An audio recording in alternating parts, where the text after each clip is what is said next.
Assalamualaikum warahmatullahi taala wabarakatuh.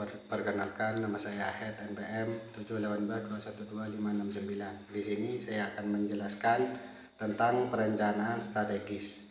Perencanaan strategis sangat diperlukan bagi perusahaan internal, apalagi dalam organisasional yang sudah lintas negara.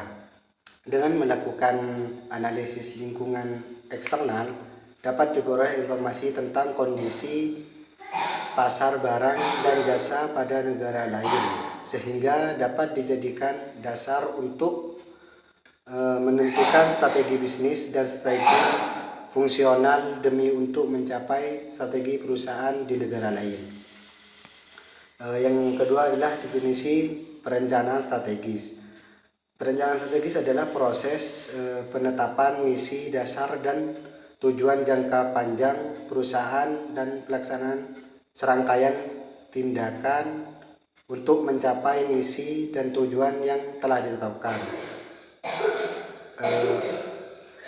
Beberapa perusahaan memiliki berbagai macam strategi. Salah satunya adalah strategi sosial, strategi perusahaan, strategi bisnis, dan strategi fungsi. Yang seterusnya ialah strategi sosial. Strategi sosial adalah suatu cara bagaimana organisasi memerankan diri dalam masyarakat sepanjang proses interaksinya dengan lingkungan sekitar perusahaan. Yang kedua, tidak hanya lembaga yang memiliki orientasi keuntungan saja, namun perusahaan harus mampu memerankan diri sebagai anggota masyarakat. Dan seterusnya adalah strategi bisnis. Strategi bisnis di sini dapat dirancang untuk mencapai tujuan perusahaan, sedangkan strategi fungsi diformulasi berdasarkan strategi bisnis sebagai sesuai dengan setiap fungsi yang ada dalam perusahaan multinasional. Yang seterusnya, mengapa perencanaan strategis penting bagi MNC? Karena adanya persaingan yang sangat kuat di tingkat internasional. Yang kedua, untuk menanggapi adanya barang dan jasa baru yang bermunculan dalam pasar internasional.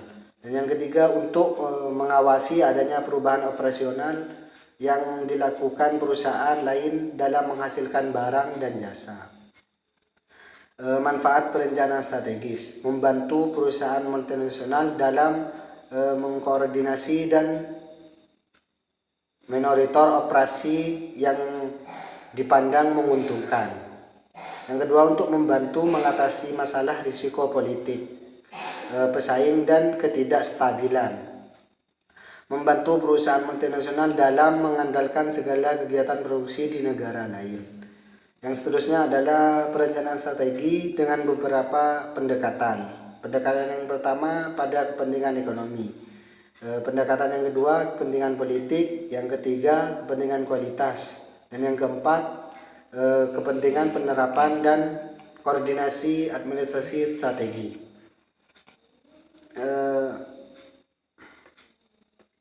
Yang selanjutnya adalah langkah perencanaan strategi. Yang pertama, pengamatan lingkungan eksternal untuk menemukan peluang dan hambatan. Yang kedua, hubungkan dengan analisis internal perusahaan untuk menentukan kekuatan dan kelemahan. Yang ketiga, memformulasi tujuan berdasarkan pengamatan eksternal dan analisis internal.